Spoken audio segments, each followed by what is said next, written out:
Malam itu, jam menunjukkan pukul 11 malam. Pak Budi, seorang supir angkot yang sudah 15 tahun mengais rezeki di jalanan Bandung, bersiap untuk trip terakhirnya. Biasanya, dia sudah pulang jam 10 malam. Tapi malam itu berbeda. Dia memutuskan untuk satu kali angkutan lagi. Keputusan yang akan membuatnya tidak bisa tidur selama berhari-hari. Sebelum kita lanjut, jangan lupa subscribe dan nyalakan notifikasi. Karena setiap minggu ada cerita horor yang lebih menyeramkan. Salah dunia tertidur, cerita dimulai. Pak Budi bukan supir sembarangan.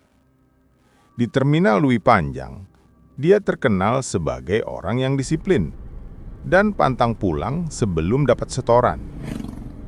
Malam itu, setoran masih kurang Rp50.000. Dengan harapan dapat penumpang terakhir, dia mulai memutar jalur Dago Cicahem, jalur yang sepi di malam hari. Tapi kadang-kadang ada mahasiswa atau pekerja malam yang butuh tumpangan. Pukul 23.50, angkotnya hampir kosong. Hanya ada satu penumpang, seorang bapak tua yang duduk di belakang. Pak Budi sesekali melirik dari kaca spion. Bapak itu duduk diam, menatap keluar jendela. Tidak ada yang aneh, sampai angkot berhenti di lampu merah Simpang Dago. Di lampu merah itu, tiba-tiba seseorang mengetuk pintu angkot. Pak Budi menoleh. Seorang wanita muda mengenakan kebaya putih, berdiri di samping pintu. Rambutnya panjang terurai, wajahnya cantik. Terlalu cantik untuk ukuran jam segitu di jalanan sepi. "Ke Cicahem, Pak," kata wanita itu dengan suara lembut. Pak Budi membukakan pintu. Wanita itu masuk dan duduk persis di belakangnya. Aneh, pikirnya. Kenapa tidak duduk di tengah atau belakang sekali seperti biasanya? Tapi Pak Budi tidak terlalu memikirkannya. Yang penting ada penumpang, ada rezeki. Angkot melaju lagi. Udara di dalam terasa dingin. Pak Budi menggigil sedikit. Dari kaca spion, Pak Budi mencoba melihat wanita itu. Tapi anehnya, dia tidak terlihat. Kaca spion hanya memantulkan kursi kosong.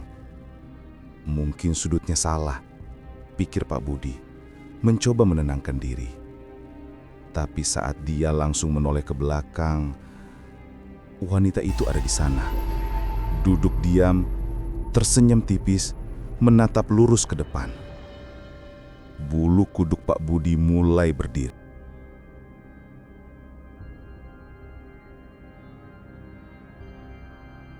"Pak, kok ngebut banget sih?"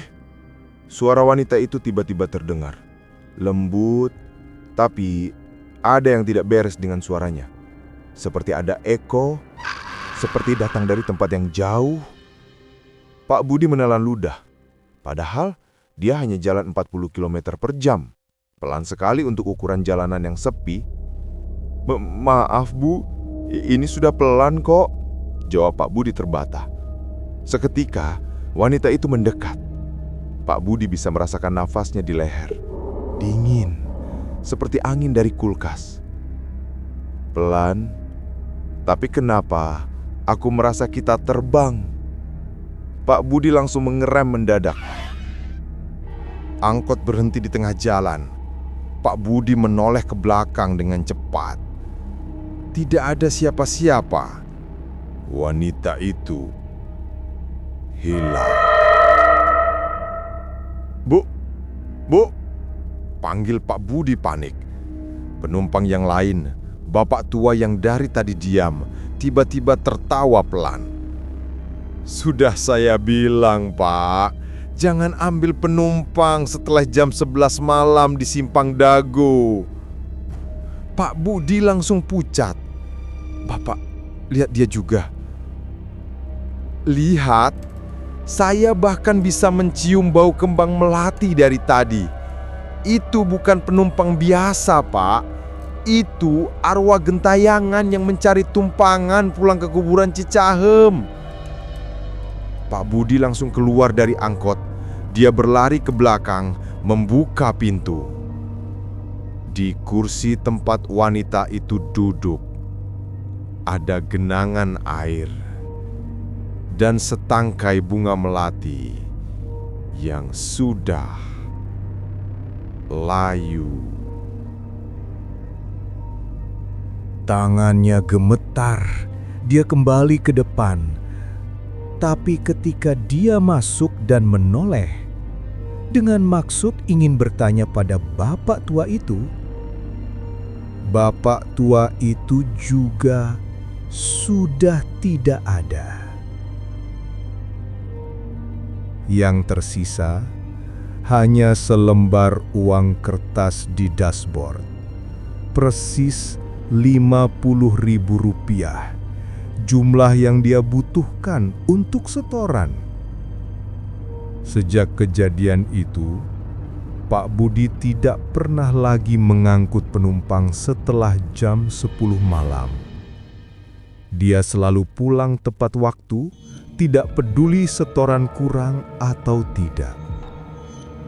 Beberapa supir senior di terminal bilang, di Simpang Dago memang sering ada penampakan wanita berkebaya putih.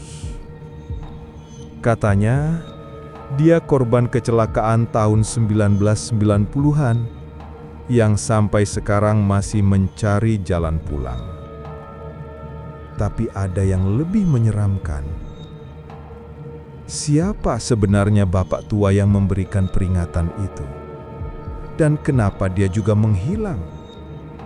Beberapa orang bilang bapak tua itu adalah penjaga yang ditugaskan untuk memperingatkan orang-orang yang tidak sengaja membawa penumpang dari dunia lain. Apakah kalian percaya? Atau ini hanya kebetulan belaka? Tuliskan pengalaman horor kalian di kolom komentar. Dan jangan lupa subscribe untuk cerita horor lainnya minggu depan.